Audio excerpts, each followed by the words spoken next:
السلام علیکم ورحمۃ اللہ وبرکاتہ ومغفرتہ الحمدللہ رب العالمین والصلاة والسلام علی سید الانبیاء والمرسلین اما بعد فاعوذ باللہ من الشیطان الرجیم بسم اللہ الرحمن الرحیم۔ ہماری سورۃ البقرہ کا کورس چل رہا ہے اور ہماری آیت نمبر 76 سے آج آغاز ہے۔ پہلے ہم اس کے سارے قواعد سمجھ لیں گے جو ہم نے مدنی قاعدہ کورس میں سمجھے تھے، اور پھر اسی کے مطابق ہم تجوید کریں گے۔ یہاں پر یا ساکنہ سے پہلے زیر ہے، یا مد ہے، اس کو ایک الف مدار کھینچ کر ادا کریں گے۔ یہاں پہ کھڑی حرکات ہے، کھڑی حرکات میں الف حمزہ کھڑی حرکات میں زبر ہے، کھڑا زبر ہے، اور اس کو بھی، اور واو ساکن زبر پیش ہے، واو مد ہے۔ یہاں پر ان تینوں کو ایک الف کی مقدار یعنی 2 حرکات کے برابر کھینچ کر ادا کریں گے۔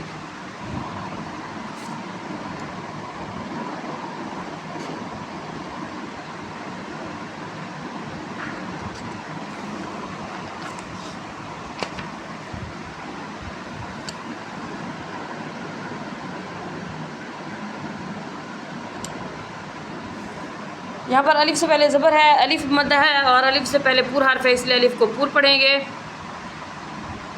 اور جہاں پر واو ساکن سے پیش ہے، واو مد ہے، اور حروف مدہ کے بعد اگر حمزہ دوسرے کلمے میں موجود ہو تو وہاں پر مد منفصل ہوگا، اس کو 2.5 الف کی مقدار کھینچ کر ادا کریں گے۔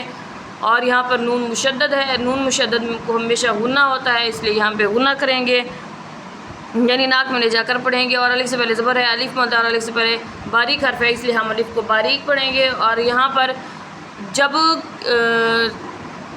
اس کا قاعدہ ہوتا ہے کہ جب وقف کی 2-3 علامات ہوں تو ان میں سے جو علامت سب سے اوپر ہوتی ہے اسی علامت کا اعتبار کیا جاتا ہے، اس لیے یہاں پر ہم ملا کر پڑھیں گے، آگے ہم رکیں گے نہیں، کیونکہ یہاں پہ اصلے کا مطلب ہوتا ہے آگے ملا کر پڑھنا۔ اور یہاں پر الف سے پہلے زبر ہے، الف مد، الف سے پہلے باریک حرف ہے، اس لیے الف کو باریک پڑھیں گے، یہاں بھی سیم قاعدہ ہے۔ یہاں پر میم ساکن کے بعد حمزہ ہے، اس لیے یہاں پہ اظہار شفوی ہوگا، ہم غنہ نہیں کریں گے۔ یہاں پہ کھڑی حرکات ہے، اس کو بھی ایک الف مر کھینچ کر ادا کریں گے۔ یہاں پہ تنوین ہے، تنوین کے بعد قاف ہے، قاف حروف اخفا میں سے ہے، اور جب تنوین کے بعد حروف اخفا میں سے کوئی حرف آ جائے تو وہاں پہ اخفا کریں گے، یعنی ناک میں لے جا کر پڑھیں گے، ایک الف کی مقدار غنہ کریں گے۔ الف سے پہلے زبر ہے، الف مد، الف سے پہلے پر حرف ہے، اس لیے الف کو پر کریں گے۔ پھر وہی قاعدہ آ گیا کہ حروف واو ساکن سے پہلے پیش ہے، واو مد ہے، اور اس کے بعد جو حمزہ ہے دوسرے کلمے میں اتحدثون میں ہے، اس لیے یہاں پر مد منفصل ہوگی، اس کو 2.5 الف کی مقدار کھینچ کر ادا کریں گے۔ دال ہے، دال مشدد ہے، دال حروف قلقلہ میں سے ہے، جب قلقلہ حروف مشدد ہوں تو اس میں قلقلہ جماؤ کے ساتھ ادا ہوگا، یہاں پہ قلقلہ جماؤ کے ساتھ ادا ہوگا۔ واو ساکن پر پیش ہے، واو مد، میم ساکن کے بعد با ہے، اخفا شفوی ہے، اس لیے یہاں پہ ہم غنہ کر کے ادا کریں گے۔ الف سے پہلے زبر ہے، الف مد ہے، الف سے پہلے باریک حرف ہے، اس لیے ہم الف کو باریک پڑھیں گے۔ اللہ عز و جل کا لام ہے اور اس سے پہلے زبر ہے، اگر اللہ عز و جل کے لام سے پہلے کوئی بھی حرف الف سے یا تک کوئی بھی حرف ہو، اس کے اوپر زبر ہو یا پیش ہو، تو وہاں پر اللہ عز و جل کے لام کو پر پڑھا جاتا ہے، یعنی اللہ کر کے پڑھتے ہیں، اور اگر زیر ہو تو اللہ پڑھتے ہیں، سمپل پڑھتے ہیں، باریک۔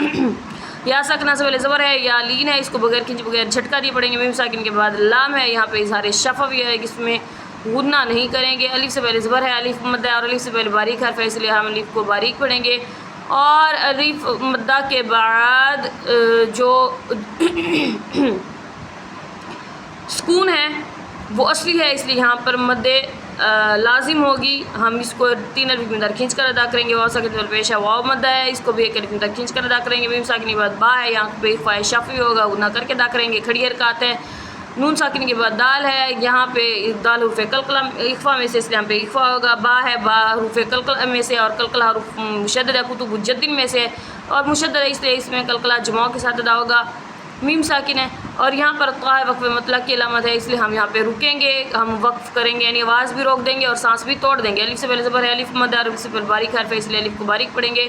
یہاں پر واو ساکن سے پہلے پیش ہے، واو مد ہے، واو ساکن حروف مدہ کے بعد جو سکون ہے وہ وقف کی وجہ سے عارضی ہو رہی ہے، وقت کی وجہ سے رہی، اس لیے یہاں پہ مد عارض ہوگا، اس کو 1 2 یا 3 الف کی مقدار کھینچ کر ادا کریں گے۔ الف سے پہلے زبر ہے، الف مد، الف سے پہلے باریک حرف ہے، اس لیے الف کو باریک پڑھیں گے۔ واو ساکن سے پہلے پیش ہے، واو مد ہے، الف 1 الف کی مقدار کھینچ کر ادا کریں گے۔ نون مشدد ہے، اس میں غنہ کریں گے۔ اللہ عز و جل کے لام سے پہلے زبر ہے، اس لیے اللہ عز و جل کے لام کو پر پڑھیں گے، اور اللہ عز و جل کے لام کے اوپر کھڑی حرکات ہے، اس کو 1 الف کی مقدار کھینچ کر ادا کریں گے۔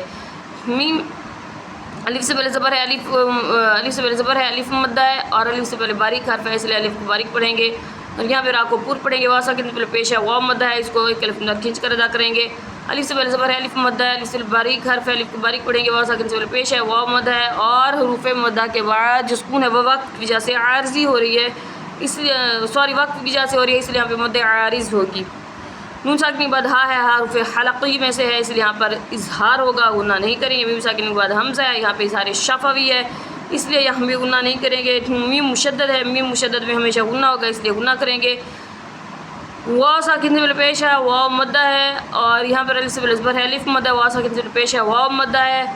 جہاں پر کھڑی حرکات ہے اس کو بھی الف در کھینچ کر ادا کریں گے، کیونکہ حروف مدہ اور کھڑی حرکات ایک دوسرے کے قائم مقام ہوتے ہیں۔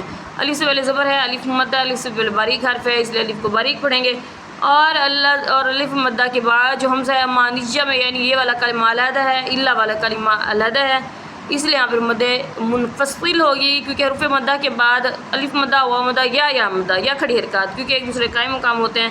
ان 6 قواعد کے بعد اگر حمزہ دوسرے کلمے میں ہو، الف سے پہلے الف کے اوپر جب کوئی حرکت آ جاتی ہے تو وہ الف نہیں حمزہ بن جاتا ہے، اس لیے یہاں پر اب یہ حمزہ ہوگا، اس لیے حمزہ دوسرے کلمے میں موجود ہے، اس لیے مد منفصل ہوگا، اس کو اٹھائی در کھینچ کر ادا کریں گے۔ نون ساکن کے بعد ہا ہے، حرف حلقی میں سے ہے، اس لیے اظہار ہوگا، یہاں پہ میم ساکن کے بعد حمزہ ہے، اور یہاں پر اظہار شفوی ہوگا، غنہ نہیں کریں گے۔ الف سے پہلے زبر ہے، الف مدہ، الف سے پہلے باریک حرف ہے، اس لیے الف کو باریک پڑھیں گے، واو ساکن سے پہلے پیش ہے واو مدہ ہے، اور یہاں پہ نون اگر ہم نے پڑھا تھا وقفی علامات میں سے، جب ہم وقف کرتے ہیں اگر وہاں پہ زبر آ جائے وقف کرتے وقت تو وقف کی زبر ختم کر دیں گے، اس لیے اسے سکون دے دیں گے، یعنی جزم دے دیں گے، جو دال کی شکل کی طرح ہوتی ہے۔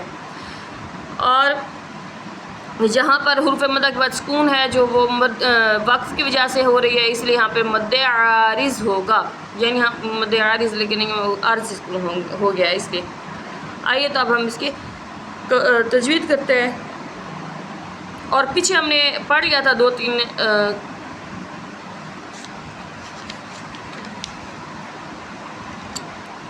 بسم اللہ الرحمن الرحیم وَإِذَا لَقُوا الَّذِينَ آمَنُوا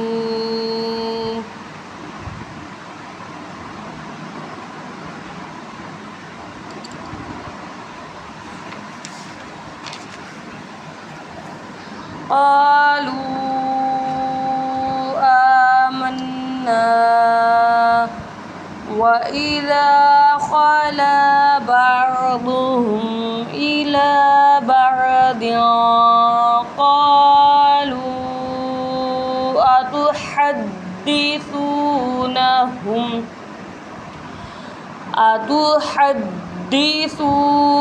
أتحدثونهم بما فتح الله عليكم ليحاجوكم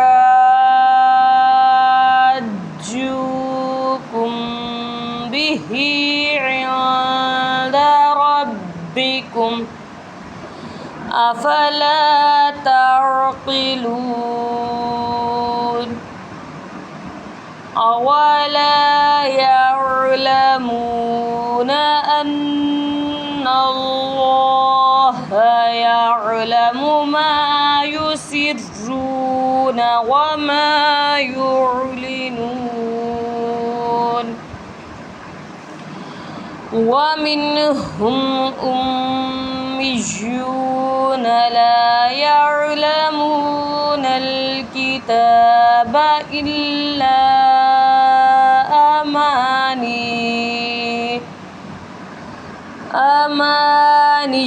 وإن هم إلا يظنون